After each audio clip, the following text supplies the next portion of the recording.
Badass of the Week is an iHeartRadio podcast produced by High Five Content.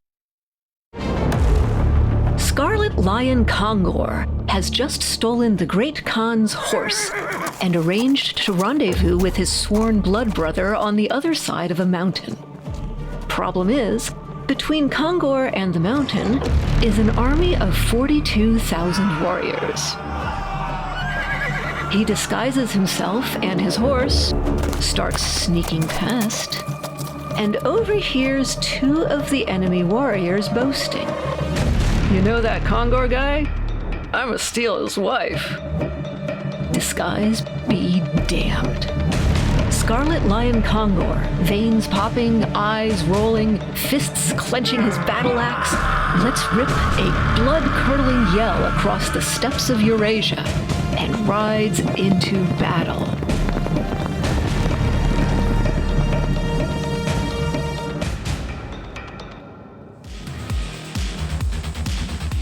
Hello, and welcome back to Badass of the Week.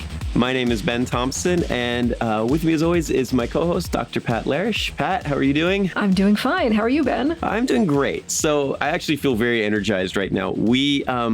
We have been doing these little bonus episodes for the show where we are doing, shorter episodes where we talk about something that's cool, but it might not necessarily be enough to be a full episode of Badass of the Week, little short bits and things. And we just recorded one a few minutes ago, and it was going to be, Pat read a relatively short epic poem.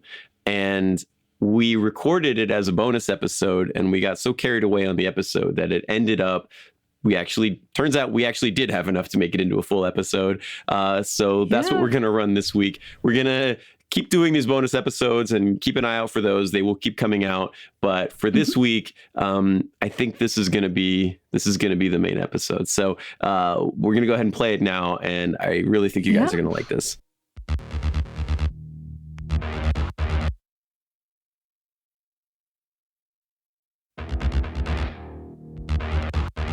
For this particular one, you gave me the general topic, but I've never read this. I didn't know it existed. I know nothing about it so I'm learning this along with the listener here. Oh, great. Well, I am excited to share it. Thank you for asking, Ben. Thank you for giving me the opportunity to talk about a random thing I found. And when I say I found, it was new to me. It was not new to the people of Kalmykia, who have been telling stories like this for centuries, maybe even millennia, depending on whom you ask. So I walked into a bookstore. This is actually the Harvard Bookstore, an independent bookstore in Cambridge, Massachusetts, not actually affiliated with Harvard University, but is right across the street. Anyway, they have a table of new books, and one caught my eye. It was called Jangar Epic. And I thought, I don't know what this epic is. What is it? There's a picture of a winged horse on the front cover, like Pegasus, but not Greek. It's translated by Saglar Bugdaeva, and I'm actually relying on her introduction to the epic for a lot of the context.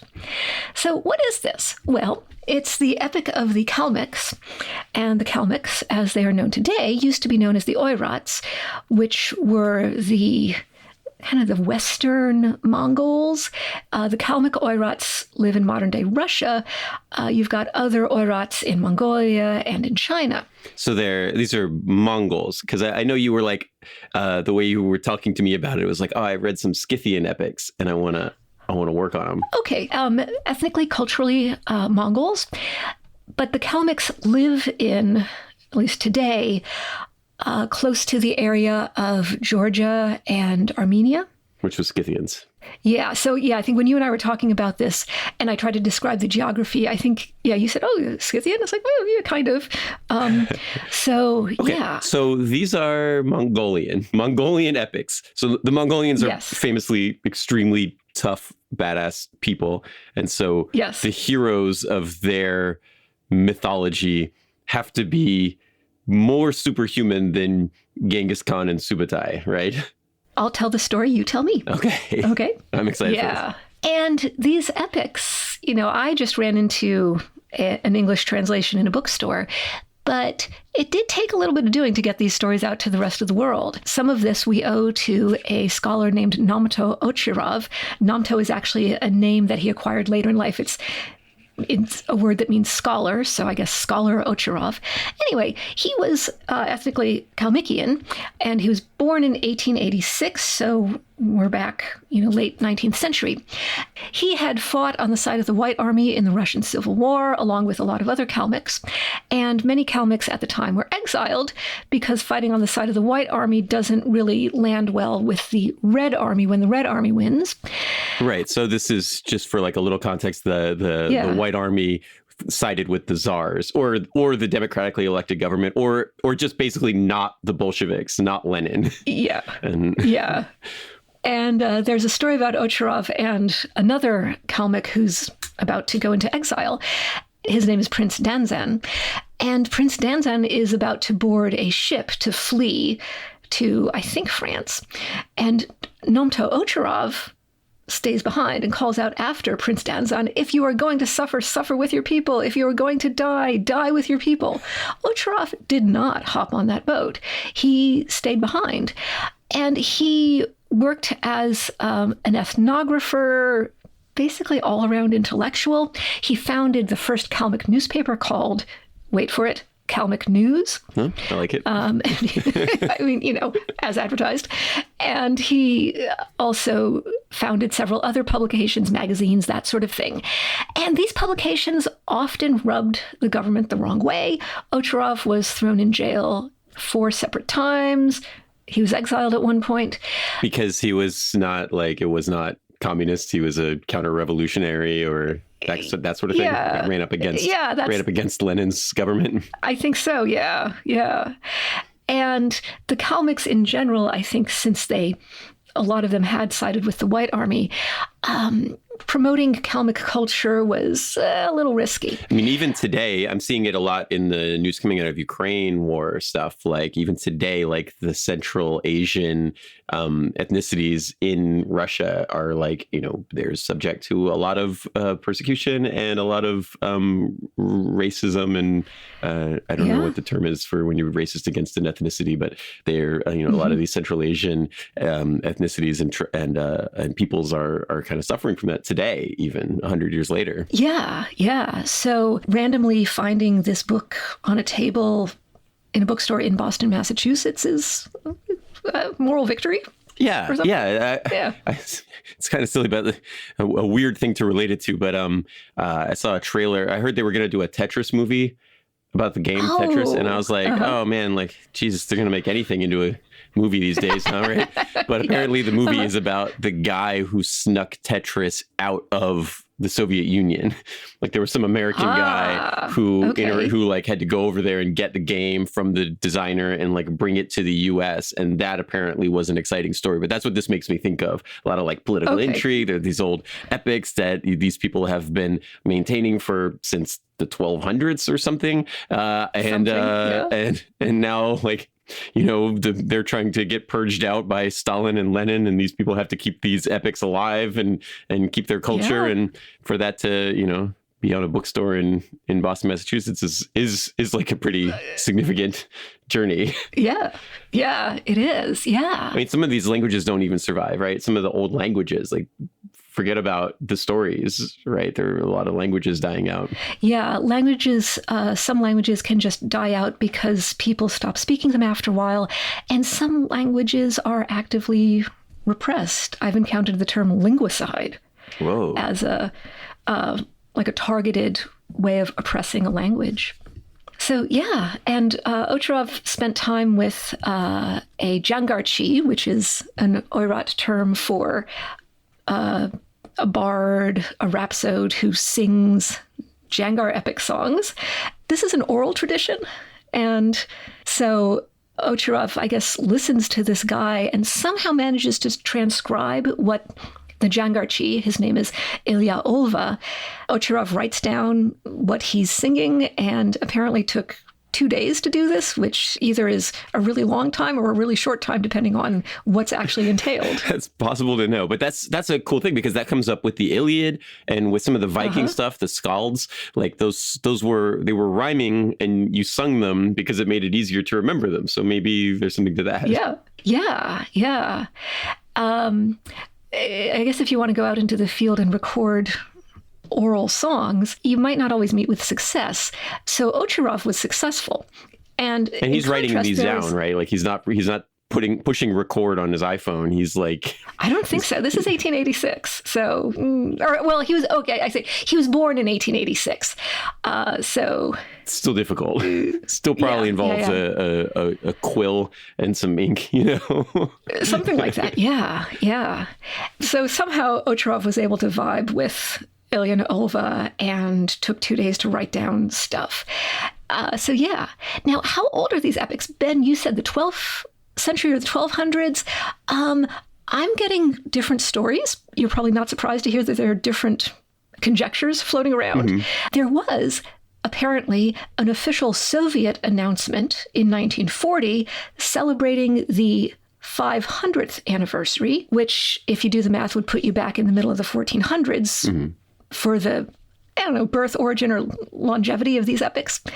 But some scholars think that either these epics, or at least some version of them, the general oral tradition that they belong to, passed down orally, may go back as far as the 3rd century BCE. So that's the thing we see a lot with myth too, where like it's from like the civilization before, but then this civilization codified it and wrote it down, so they get the credit for it. But like, actually, this is a story that predates that. Like the guy that wrote it down, like his grandpa told him like a slightly different version of it. Yeah. So the Jangar epic had been written down at some points in the Mongol script. The Chinese Cultural Revolution destroyed many of these manuscripts. So that's the Jangar epic, or that's the general history and context of the Jangar epic. It's not one unified story the way the Iliad is, or the Odyssey, It's more a collection of episodes with what I'm going to call an ensemble cast. So Jangar is the main guy. He's the Khan. He is the leader of his people. But he's got all of these other heroes working with him. Well, okay, mostly working with him. Sometimes they're working against him. So kind of Arthurian almost.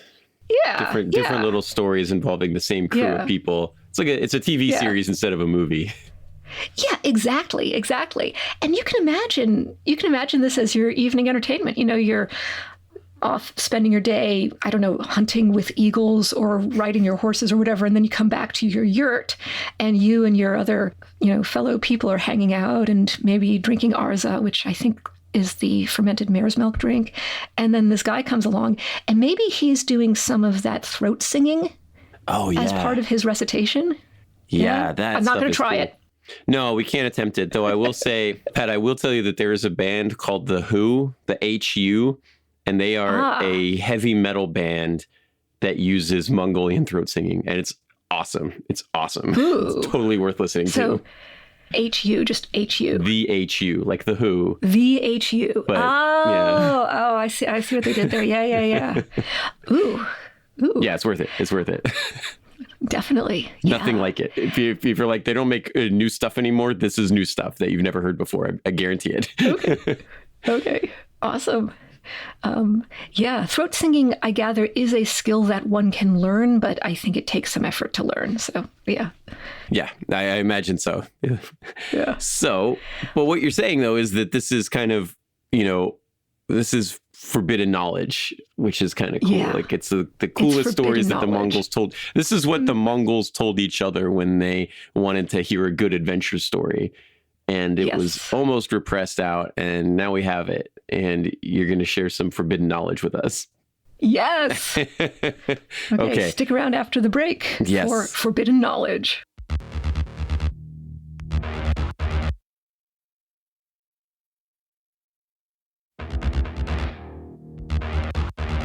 Welcome back, Pat. We are going to talk about Jangar. So please. I'm very excited to hear the story. I've been thinking about it for weeks now. The audience might have just read the headline to this episode and been like, that sounds interesting, and clicked on it. But I've been waiting for this for like 2 weeks, 3 weeks. Okay, and I've been waiting to tell you for 2 or 3 weeks. So out of the Jangar epic book, Bugdaeva's translation, there are, I think, about 10 episodes. And I chose one kind of at random. And it doesn't star Jangar, but it does feature him. It's called How Scarlet Lion Khongor Defeated Khan Iron Head Mangna. That's like has an awesome name. Yeah. That should probably be the title of the episode. Okay. Yes. These are oral epics, and I'm not going to try to recite them, but they do begin and end with community. So the narrator starts and ends each episode by telling us that 6,012 heroes are hanging out in the court hall, and Arza from the wild mares forms overflowing lakes. Now, this is their beverage. So if we're talking about lakes, this is the level of extraness that we get in these stories. Yeah, just over the top. Yep, over the top. The multi-tiered palace buzzes with excitement. And so this is the opening scene. Our heroes are hanging out. All 6,012 of them, which is apparently the number. It's very specific. And we're in the mythical land of Bomba, which is... it's kind of a state of mind. It's maybe a little bit fictitious. It's the place where these legends take place. It was Avalon. Yes, exactly. Yeah. I'm liking this analogy to King Arthur and company. Yeah. So Jangar is the High King. He's the Khan. He's the great Khan. He's surrounded by his nobles, heroes, expert horse breeders. And I mentioned the horses because this will become relevant later. And then horses are pretty central to Mongolian and I assume Kalmyk culture as well. I think you will find this hypothesis will be borne out. So we've got these horses. Jangar is human. Okay, he's the High King. I just specify that he's human because, some of our characters are horses. Anyway. And he's not Insidatus the horse, the horse consul that Caligula appointed. No. But after you get to meet some of these horses in these Kalmyk epics, you might start wanting to vote for them yourselves because, we'll see. Are they meetable? We'll see how badass these are. They're meetable? Like do they talk? Are they going to talk? Oh, yes. They have actually, in the particular episode that I chose, we don't literally have a talking horse, but we do have talking horses in some of the episodes. But it exists in this world. Oh, yeah. The horses are characters. The horses are totally characters with names and personalities and loyalties and motives and, yeah. Oh, man, yeah. I can't wait to read this. Yeah. So Jangar himself, the Grand Khan, was himself pretty badass. At age 3, he was already riding his horse named Aranzal. And I mention this in particular because the horse Aranzal will become relevant later. At age 4, he conquered Darting Shar the Monster. Oh, wow. At age 6, he demolishes 6 fortresses' gates and conquers this guy called Shaman Goldenheart and gives him a job. That's an option when you conquer your rivals. I don't say enemies, but rivals, because, Mm-hmm. He puts Shaman Goldenheart in charge of like the right wing, or like the right-hand wing of the heroic knights. They're divided into the right-hand wing and the left-hand wing. This is kind of emblematic of Jangar's overall MO. So I said that these epics are episodic. And you've got, maybe one hero featured in one episode, one hero featured in another. But there is an overall theme or mode of Jangar getting people to join his Khanate, to join his kingdom. Which is a callback to how Genghis Khan got his power, right? Like Genghis Khan went around and he challenged rival Khans and he defeated them, but he defeated them without slaughtering them and exterminating them. He defeated them and we're like, all right, I beat you, now join me and we'll be awesome. And they built the Mongol Empire. So this is kind of a cool callback to that. Yeah. Mm-hmm. Yeah. And so, he manages to get potential rivals to see the wisdom of, if you can't beat Jangar, join him. I think Arthur has to duel a bunch of those knights to make them part of the round table as well. Yeah. It's like a job interview, but with pointy objects. Yes. So This is a crappy job interview. Like, I gotta go to this job interview, and if I'm applying for a job interview, and as part of the interview, the guy kicks my ass, and if I get beat up, then I can work for him. Yeah. I mean, find out what the benefits are, vacation time, How's your medical? Because you just smashed my face. Yep. Well, okay. You will see how injuries are dealt with in this episode. So I chose this episode because it was short and simple. Our heroes are hanging out at Jangar's place, which is pretty big. And, we've got lakes of Arza, which is fermented mare's milk. We're abuzz with excitement. And then from the distance, you probably can't hear it because the excitement is so buzzy, but somewhere, the sound of hooves galloping across the steppe. Coming in on a golden stallion is Envoy Red Sun. So what does Envoy Red Sun do after he's put his golden stallion away? Okay, well, Jangar and his people offer him some Arza. Here, have a refreshing beverage because, this is hospitality. This is what you do when a stranger shows up. And then, the ice is broken, and then Envoy Red Sun gets to the point, or they invite him to get to the point, or the point is gotten to. I have a message from Great Mangna Khan. The message is, Great Khan Jangar, give me, i.e. Mangna, give me your mighty stallion Aranzal. I shall ride him in the remote villages. Yeah. That doesn't sound good. No, it is not an honor. No.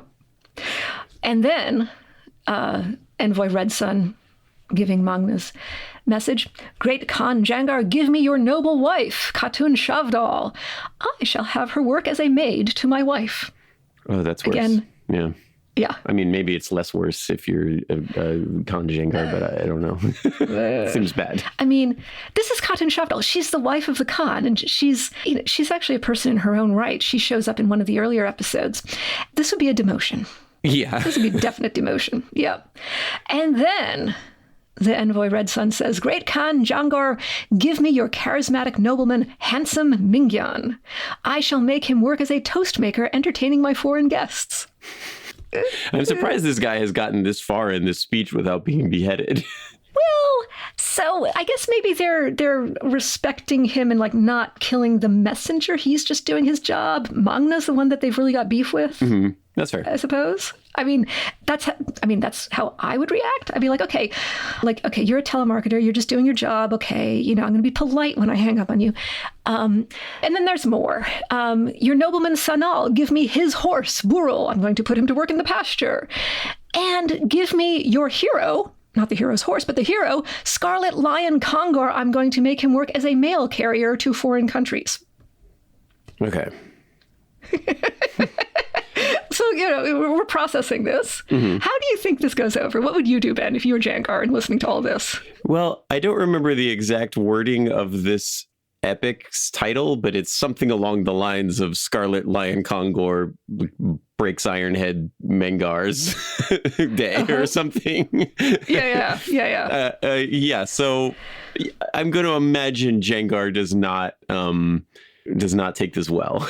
Okay, so Jangar, he's the Great Khan, and one of the reasons he's the Great Khan is that he listens to advice. So he doesn't just go all ballistic. He asks Golden Heart Shaman, who's sort of an advisor now.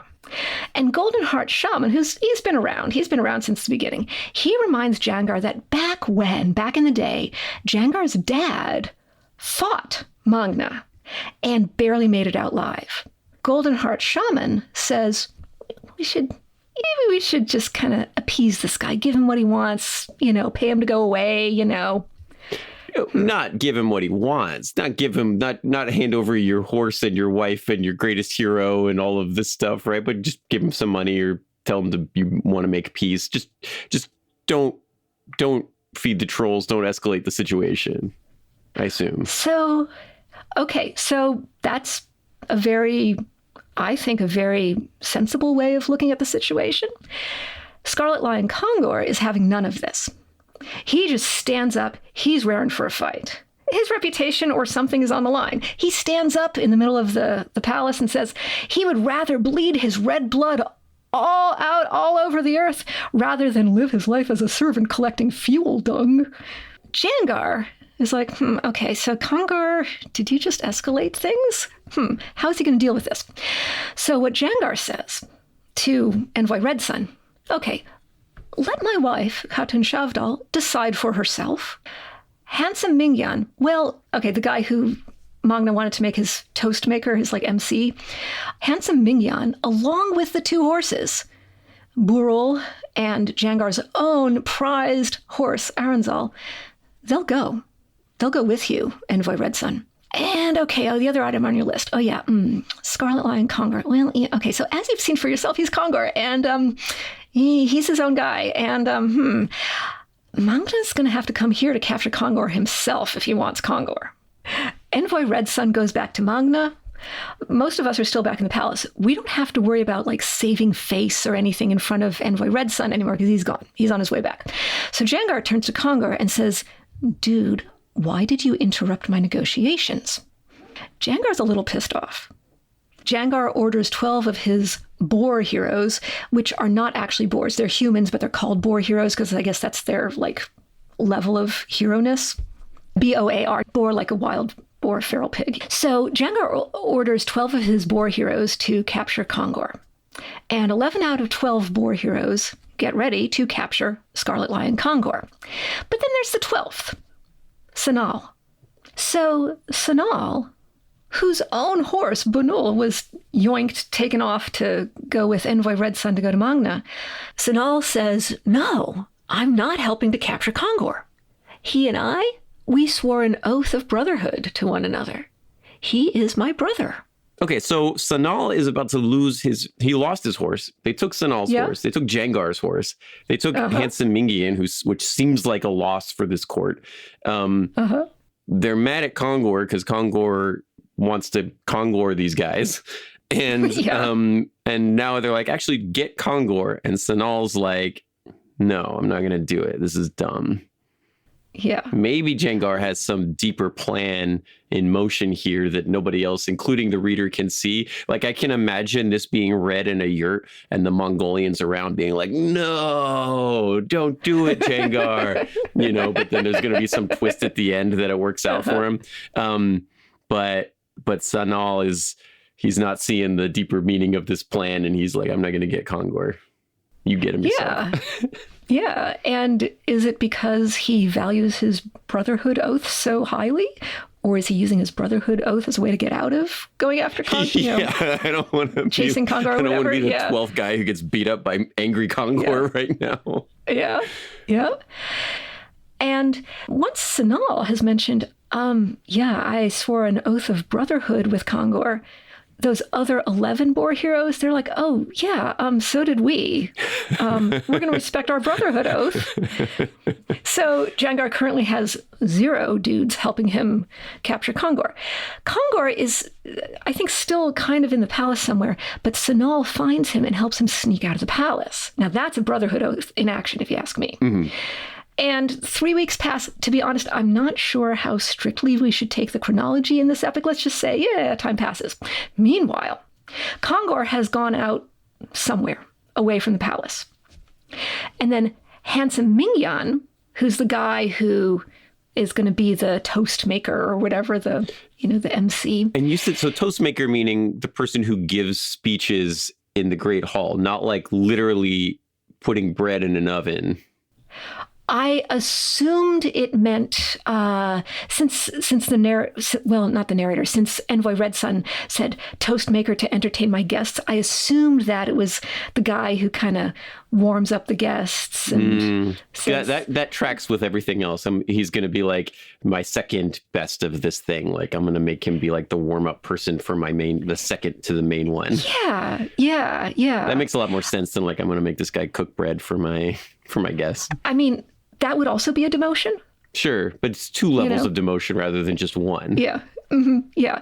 And Handsome Mingyan is described as handsome, so presumably they want him in a public-facing position. That would track, exploit his handsomeness. Yeah. So Handsome Mingyan, taking himself and his apparently, brilliant ability to give toasts and be handsome, and also his two horses, his own horse, Bunul, and Aranzal, Jangar's horse. He takes those and he heads off in the general direction of Mangna. And I don't see Khatun Shavdal, Jangar's wife, listed here. So maybe she just said, nah, not interested, and they respected her decision, which is not something that you can assume in all epics I've encountered around the world. Yeah, that's true. But I mean, why would she stop being the wife of the Khan to become a maid? I know, right? That seems like... Yeah. But she got a choice. Mingyan did not. Oh, well, okay. So Mingyan and the two horses, they're bopping along, like riding over the steppes. I have no idea what's going through Mingyan's head at this point. He catches up with Khongor. And remember, Mingyan has not one but two very nice horses with him, which is N+1 horses. Now we've got Khongor. So Khongor asks for Aranzal. Hey, Mingyan, can you give me Aranzal? Like, help your bro out. And this is a dilemma for Mingyan. Does he honor his duty to Jangar and follow his orders to keep Aranzal and deliver Aranzal along with Bunul and himself to Mangna? Or does he honor his brotherhood oath to Khongor and give Khongor the horse? Ben, what would you do if you were Mingyan? It is a tough situation for Mingyan here, because one thing that, as much as we, as readers of this epic, and must assume that Jangar is going to do Jangar things and crush his enemies, in the context of Mingyan in this story, he's not convinced of this, right? So Iron Head Mangna is a great leader, great Khan with a huge army, and by giving Aranzal up to Scarlet Lion's probably going to attack these guys. He's probably going to cause trouble. He's going to go against the deal that your Khan has made with the other Khan. And there's a real chance that giving Aranzal to Khongor is going to bring about the destruction of the entire Jangar universe. Quite possibly. But on the other hand, bros before Iron Head Mangna, I guess. I don't know, I guess. On the other hand, we all just want to get this guy. We want so badly for Khongor to just do his thing and smash Iron Head Mangna. And so I think that's what I would do. And you can always just lie. Like, if it doesn't work out, you can just be like, oh no, sorry, he took it. I couldn't stop him. I tried. Well, funny you should say that. So Mingyan, he's clearly got the, I'm pondering a dilemma on his face. And Khongor comes over to him and says, oh, Mingyan, bro, let's hug it out. So Mingyan's standing there between the two horses. Jangar gives him a huge bear hug. Ooh, wait, all of a sudden, Khongor is on Aranzal riding off into the sunset or wherever. Oh, awesome. It's totally like a cowboy thing. Like, look, you can't, I can't tell you what to do, but I'm just going to go over here and check out this thing really quickly. I'm going to go look at this cactus over here and I'll be back in 4 to 6 minutes. Yep. So Khongor is riding off on Aranzal, and he rides off and he calls over his shoulder, Mingyan, wait for me on the north side of Mount Cuddalurku. Khongor, the narrator tells us that Khongor disguises himself and disguises Aranzal and Khongor makes him and the horse look scruffy and unimportant. And this is something that's happened elsewhere in other episodes. It's like a technique. It's a stealth technique. Yeah, you turn that Scarlet Lion cloak inside out so that you're not quite so obvious riding across the steppe towards these guys. There's not a lot of cover in the steppe. It's not like you could sneak up behind a rock or in the forest or something. Like, you got to kind of ride across just flat grasslands towards the enemy, and if you can make yourself not look like Jangar's most famous warrior, then perhaps you can get a little closer. Perhaps by the time they realize, you'll be close enough to hit him with a sword. Yeah, by the time they get close enough to realize that you're not just some random mail carrier or dung fuel collector. Yes. Yeah. So Khongor, in disguise, stealth Khongor, finds Mangna, and Mangna is accompanied by 42,000 horsemen. 42,000? That's what the text says. And even allowing for a bit of exaggeration, it's still, if you do the math, Yeah, that's a lot. So big number of horsemen. And Khongor actually overhears two of these guys talking. They're plotting to kill him. And one of them, Black Shabto, says he's going to steal Khongor's wife. Khongor gets riled up. And then the narrator describes Khongor as wide as a whip. His veins swelled on his strong forehead. His heated heart exhilarated, boiling 12 courages inside, ready to break out of his chest cage. His 10 white fingers squeezed into menacing fists. His sharp black eyes rolled in the eye sockets 12 times, honing his vision into the precision of an attacking falcon. That's amazing. That's awesome. This is like a Conan the Barbarian story. Like that's what this reads like. Yeah. That's amazing. So he's dressed up in disguise, and while he's there with these horsemen, they're talking about what they're going to do to this guy and his family and his horse when they catch him. Yep. And he's not having it. He's not having it. No, he's not having it at all. Khongor, in Khongor mode, basically captures a flag. He goes up, he kills one of their knights, he takes the red banner. Okay, this is cool, but Black Shabto, the guy who's overhearing, rides up. He's standing up in his stirrups, and he hits Khongor on the shoulder blade with his axe. This does not go well for Khongor. Oh, wow. So Khongor is out. He's not dead. He's out. Mingyan, meanwhile, rides up and finds him. Khongor says, gives him the red banner and says, here, take the red banner to Jangar. I'll hold off the army until Jangar and his people get here. Yeah, okay. Khongor, he's been beat up, but eventually he picks himself up and he goes and he finds Envoy Red Sun. Remember him? Mm-hmm. And remember how we talked when Envoy Red Sun came to Jangar's court, we did not kill the messenger. Mm-hmm. Well, Khongor finds Envoy Red Sun and doesn't kill him, but he wounds him, ties him up, and drags him up to a mountaintop and leaves him there on top of the mountain. Nice. And then Khongor does this again with 42 more heroes over the course of 3 months. I guess that works out to about 1 hero per 2 days, every 2 days. Wow. So he steals the banner, gets hit in the back, gets presumably pretty severely wounded. He's wounded enough that he can't ride back to Jangar, gives the banner to Handsome Mingyan. Mingyan's gone to go get the army. And then this guy leads like a one-man guerrilla war, probably with one functioning arm if he's got hit in the shoulder with an axe. To just grab all the best heroes of this army and tie him up and leave him on top of a mountain. Mm-hmm. Just leave him up there tied up for 3 months. I guess. Yeah. All right. And so Mingyan, who had gone off to deliver the red banner, comes back with Jangar and Jangar's 6,012 heroes. Okay. Jangar deliberates. Well, if we go against Mangna Khan's 3 million army, okay, it's up to 3 million now. I don't know. Maybe it grew. I have no idea. Anyway, this 42,000 was just like the advance. It was just the vanguard. 3 million guys. Yep. So this is what's going through Jangar's head, or this is what he's thinking out loud. If we go against Mangna Khan's 3 million army, we will die outnumbered. If not, we will let Khongor die outnumbered.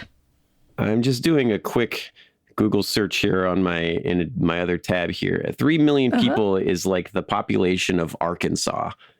Oh, wow. So, okay.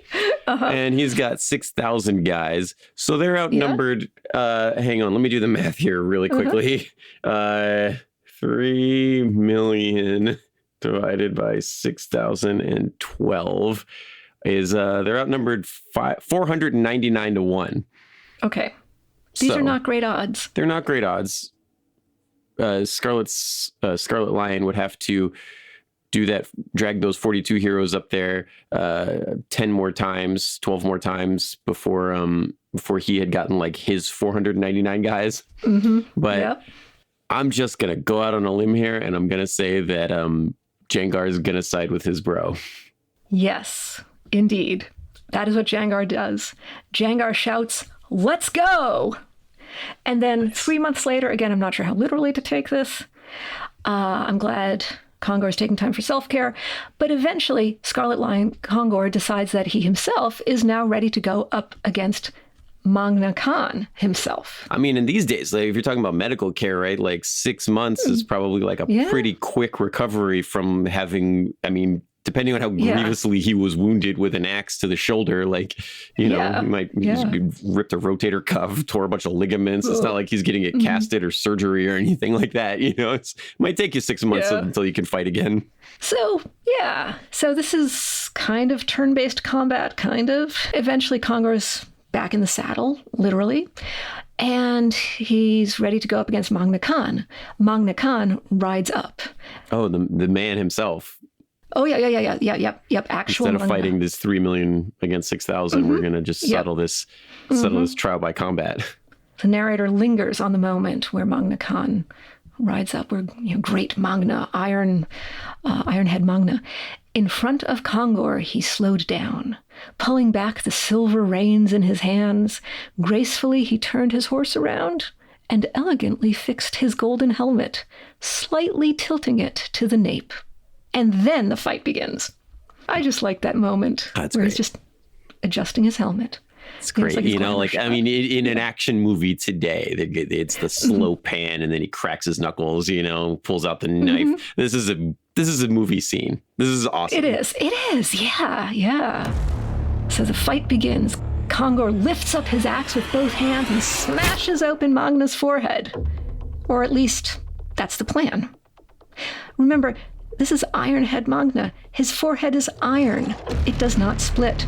Even when Khongor himself is smashing it with an axe. Oh, it's literally iron. Apparently, when Khongor hits his forehead with an axe, it gives off sparks. Whoa, like a robot. Dude, that's bad. So this is who we're up against. Khongor, even though he's Khongor, retreats.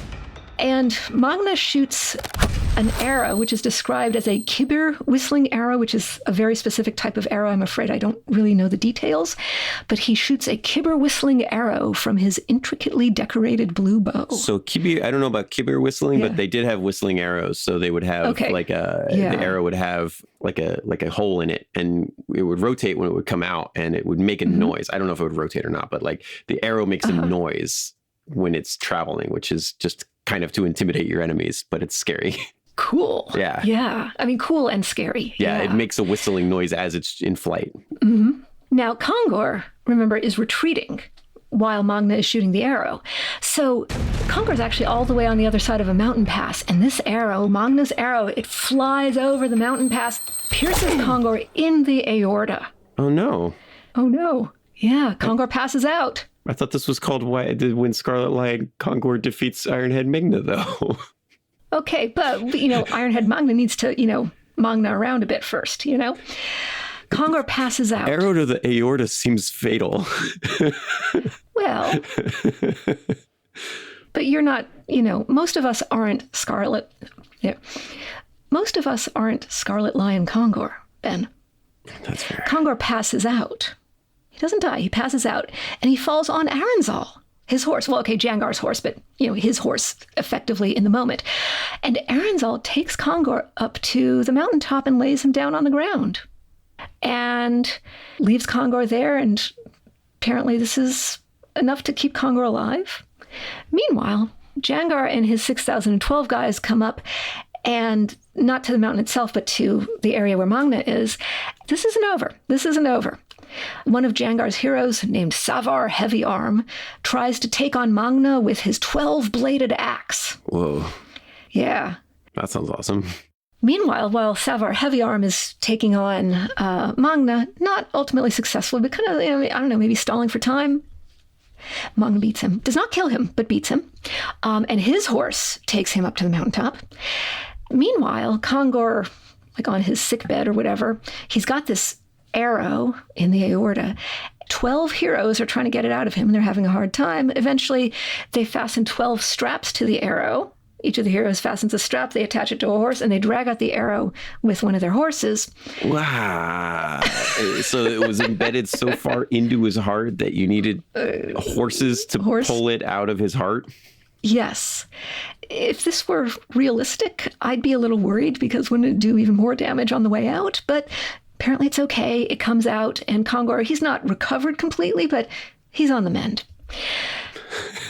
I'll be fine, you guys. Yeah. Tis a mere scratch. And Just need a little bit of whiskey. Yeah. Find my sword wherever I drop that. Yeah. So meanwhile, among Jangar's people, another hero comes up. This one is named Sirius Sanal. What do you think Sirius Sanal tries to do? I don't know. I used to play those Serious Sam games, and he was pretty badass. But I think same thing is going to get up there and try to take on Iron Head Mangna. Yep, same thing. He gets knocked out. His horse drags him to the mountain. And then finally, third time is not actually the charm. Then finally, Jangar himself says, okay. So he picks up his lance, and Jangar himself goes up against Mangna. Mangna shatters Jangar's lance. Whoa. Which is probably like a magic lance or something too, right? It's probably some legendary lance with a name and a backstory carved from the bone of a sea monster or something. Yeah. This is not just some random plastic thing you get at Target or whatever. This is Jangar's own lance. Okay, so Jangar is facing setbacks, but Scarlet Lion Khongor roars into action. I say roar advisedly. You know how this guy is called Scarlet Lion Khongor? Mm-hmm. Okay, so Mangna shatters Jangar's lance. It shatters into 12 sandalwood chips. I guess it's made out of sandalwood. Scarlet Lion Khongor, I'm reading Bugdayeva's translation here. Scarlet Lion Khongor could bear it no longer. Lion roared from the bottom of his lungs. Khongor's roar stirred the thunderstorm in the sky, shook the earth from its core, bursted a gallbladder of the mature leopard, who peacefully rested in the steppe. Oddly specific. Okay. I love the detail. This is cinematic, right? We get a little close-up of the wildlife, I'm picturing so Scarlet Lion Khongor, who's been beaten up twice now, right? This is total action movie stuff, right? He straightened his helmet. He got beat. He banged a weapon off the skull of Iron Head Mangna. He got hit with an axe. He was going to have to first they were going to sell him out to this guy. Then he decided to take it into his own hands. He gets the banner, but then he gets wounded grievously, comes back, gets his opportunity to fight Mangna, loses, gets shot in the heart with an arrow, almost dies, and then he comes back and he roars like a lion. And I can just picture in the movie hard cut to a jaguar just exploding with from the force of this roar. It's just, this is awesome. Yep. Scarlet Lion Khongor raced forward and fought Mangna Khan to the end. Now, here's the thing. What do you think the end means? I think this guy's got to die, right? Well, although we've seen that hasn't been the case. But maybe fought Mangna Khan to the TKO or something. To the end to the end of Mangna Khan or to the end of Scarlet Lion? Who wins this? Who wins this? Well, Khongor races forward. And here's the thing. The text, as I have it, doesn't actually say what happens to Scarlet Lion Khongor after this. It just says, and fought Mangna Khan to the end. And then Jangar's 12 bravest boar heroes attacked Mangna's army, and countless army. We're not even trying to do the math at this point. Jangar and his boars won the battle. And so that's what happens. And Jangar defeats Mangna, does not kill him, gets Mangna and 42 of his heroes, I guess the ones that Khongor had beat up and left on the mountain. They accept the oath. They swear loyalty to Jangar for 1,001 years, and then they could just go home as long as they behaved. And then it says Jangar and his boar warriors, they mounted their horses, they galloped back to Bumba Tower, which is the palace, and Jangar sat on the throne, and his 6,012 heroes sat in 7 circles, and milk from the wild steppe mares formed overflowing rivers, and Arza, the fermented drink, formed overflowing lakes, and they were merrymaking. The feasts were long, the drinks lasted long, and the palace buzzed with excitement. Now, Khongor doesn't get mentioned by name. You could read it as a cliffhanger. I think because so many of these heroes got beat up but survived, I assume that's what happened to Khongor. And actually now I'm looking at the next episode. So this is episode number 4, which I chose. And then the next episode, which is about large-scale horse theft, Khongor's back. Oh, nice. So he lived. Yeah, he's hitting some guy on the head with his whip. We actually get this very detailed description of the whip. And this guy, his name is Rude Alia, and they're just beating each other up. Jangar gets fed up with Khongor. So, yeah, okay. So Khongor lives. They fight to the end. So yes. Khongor lives. Yeah. Mangna Iron Head also lives. And 42 of his guys, who I think we might take to assume are the last 42 survivors from his army. Perhaps. Yeah. Mangna and his 42 best guys all end up as subjects of Jangar, swearing an oath to him instead of the other way around, as was originally demanded. Yes. That's great. That's amazing. Yeah. Yeah. Oh, and I also want to make it clear, at least the way I read this, I assume the horses survive too. So Bunul survives and Aranzal survive. So, and actually we meet both of the horses again in later episodes too. So just horse fans, they survived. Wow. And so then these guys just go off having adventures, and said, were saying earlier, they fight giants and they fight, all kinds of supernatural things, and there's talking horses, and this is this whole new world of interesting Mongol mythology that we are just now getting exposed to for the first time. Yes. Yeah. That's awesome. So Jangar. Yes, the heroic epic of the Kalmyk nomads, translated by Saglar Bugdaeva and retold by your friends here at Badass Central. All right. Well, I guess that's all the time we have for this episode, but thank you guys so much for listening. Please do like and subscribe and share as we go. It really does help the podcast if you guys do that. And Pat, thanks so much for sharing that. Yeah. Thank you, Ben, for asking, and stay badass and be nice to your horse. Badass of the Week is an iHeartRadio podcast produced by High Five Content. Executive producers are Andrew Jacobs, me, Pat Larish, and my co-host, Ben Thompson. Writing is by me and Ben. Story editing is by Ian Jacobs, Brandon Phibbs. Mixing and music and sound design is by Jude Brewer. Special thanks to Noel Brown at iHeart. Badass of the Week is based on the website badassoftheweek.com, where you can read all sorts of stories about other badasses. If you want to reach out with questions, ideas, you can email us at badasspodcast@badassoftheweek.com. If you like the podcast, subscribe, follow, listen, and tell your friends and your enemies if you want, as we'll be back next week with another one. For more podcasts from iHeartRadio, visit the iHeartRadio app, Apple Podcasts, or wherever you get your podcasts.